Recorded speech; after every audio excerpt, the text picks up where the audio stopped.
Hi everyone and welcome to a new video. Back indoors today in a studio because yes, we have in the UK the best timed storm ever. Yes, it's just Saturday and Sunday the storm came in and unfortunately all the rides have been aborted. But this is a good time to reflect on the couple of updates on my iRoad. I got a new sticker there just to break the all black theme. So it matches also the sticker I put on the cockpit and I think the bike looks fantastic. I've been really admiring the shape of this iRoad. So every choice now has to be aero to comply with the beautiful shapes that my fellow German friends in Canyon have designed. And after looking at the bike, I saw something that wasn't really matching the brief of these really beautiful camtail aero-shaped NACA tubes that this bike is showing. Straight away you can tell what is the elephant in the room and the item that doesn't really match with the whole of the bike. And yes, these are the Elite bottles, the flight bottles I've been using since I started, which I really like. I always loved the shape of the small Elite bottles. I also have the big ones, this 750 ml for longer rides that I never used because simply I don't like how they look on the bike. Yeah, there is something slight out of proportion with this. I know that it's very convenient, of course, for the longer rides when you can't stop that often to refill. We don't have the luxury to team members passing bottles at the refill points. So I always stuck with the smaller flight bottles that look great, but maybe not on this bike. Yes, on the Ultimate, these bottles were fantastic, really matching the black tubes and the slightly rounder tubes on the Ultimate. However, on the iRoad, I felt that the shape is not aerodynamic and overall the design is not really efficient on this type of bike. You can see the slim down fork, you can see the beautiful down tube, and yes, the bottles have a quite strong profile where the air gets disturbed while rejoining the profiled seat tube and of course the back wheel. So I decided to look into the aerodynamic bottles, and this is where things started to go really silly. The first one I looked at is the Elite Crono CX bottle, and it might seem really silly and unnecessary to ride a time trial bottle on a road bike, but I've seen this trend more and more common even on road bikes, and you can check Cavendish that lately used what I think is the exact same bottle but branded with Tacx. Some say that the Tacx bottle he was using is the old Elite bottle, but I don't know. Yes, maybe they come straight from the same manufacturer.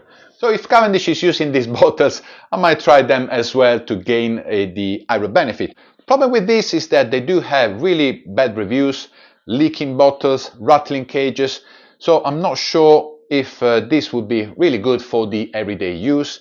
That's why I was also looking at a different alternative, and I bought maybe what is considered to be the most expensive bottle and cage combination ever. So yes, with pleasure from my wife, I tried to hide this purchase from her, but somehow she found out and she went really mad. I also bought these RSL Trek bottles, aerodynamic bottles that are specifically designed for the new Madone. Because I have to say, the good friend in Trek, apart from asking an extortionate price for the product, they really designed something very interesting because they do have a better shape than the traditional round ones. They are designed to integrate each other more or less in this way, and more importantly, the cage, although it's designed for the slim bottle, can also hold a regular one. So if you don't really want to use the strange design, you can use the same cage to hold a traditional bottle. Cleverly designed. However, if the bottle is £20, this is 70 quid. Is really steep. Yeah, the combination comes at £90 for the bottle and cage, and yeah, beyond any possible imagination.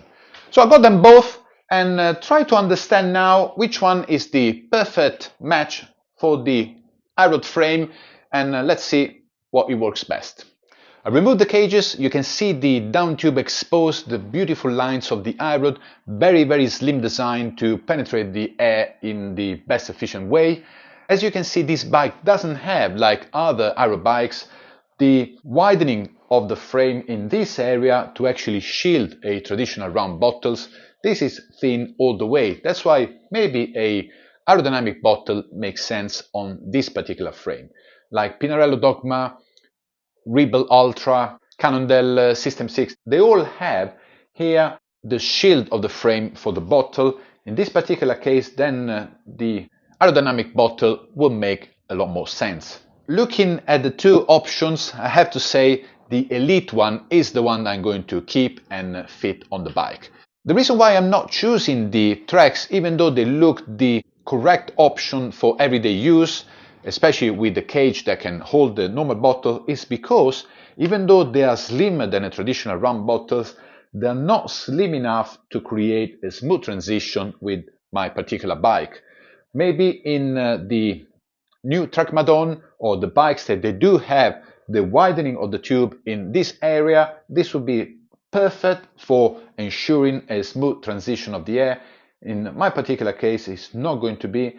And also at the same time, I don't have enough clearance with my chain catcher with the seat tube bottle that is going to hit the chain catcher. So I will need to remove it to fit the Trek bottle. And still, it's going to cause a big impediment to the air transition because yes, it's slimmer, but not slim enough for the aeroad. Here we are, the Crono CX cages fitted on the aeroad, and I have to say they look really well.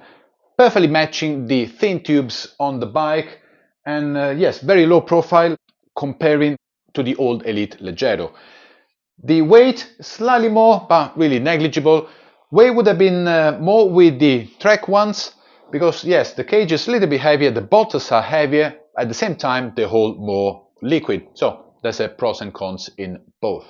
Bottles seems to fit really well. I put the front cage all the way up and the back cage all the way down. This seems to be the better combination for both bottles. And I have to say they look really well on the bike. I usually ride with the front bottle only. So this would be my setup for shorter rides. And yes, for longer ones, you put the second one in. Looks like that you can get the rear bottle with a bit of fiddly movement on the side, but nevertheless, yes, it can be done, maybe with a bit of acrobatics while you ride. You just pull it forward on an angle, at the same time when you put it back. On the road, I will report how they perform, and for now, I have to say I'm quite happy with them. The aero brief is maintained. I blame Cavendish for this. It's not my fault that I'm going full on with aero. Yes, you'll see me in aero socks maybe in the near future. Yeah, who knows. Now, one big drawback for some of you would be the small opening of this bottle. It does have a twist push mechanism. Some say they don't hold liquid really well. I will see on the road how they perform. I try not to ride upside down, but yes, that would be a criticism that I heard on the comments. The small opening will not allow those mix. I only drink water in my rides. I see my friends when we start for the long rides, it seems like a Breaking Bad laboratory, and yes, I don't do this. For me, really is not a major issue. Yes, bottle looks cool. For now, they hold quite well. Yes, they might rattle on the road, and I will let you know if they do. If not, I might do some magic with the Velcro tape inside and see if I can live with them. Otherwise, back to the old fly. Thank you very much for watching, guys. Let me know in the comments your experience with Aero Bottle. There are some other in the market, like Profile Design, but they are not as available as the Elite, and I have to say, for now, the Elite look great. Thank you very much for Trek for making something that is quite interesting, super overpriced, and thank God it doesn't fit my bike with the K-Edge chain catcher, and I can still be married with my wife, otherwise it would be a very strong cause for divorce. Guys, I'll see you in the next video. Ciao.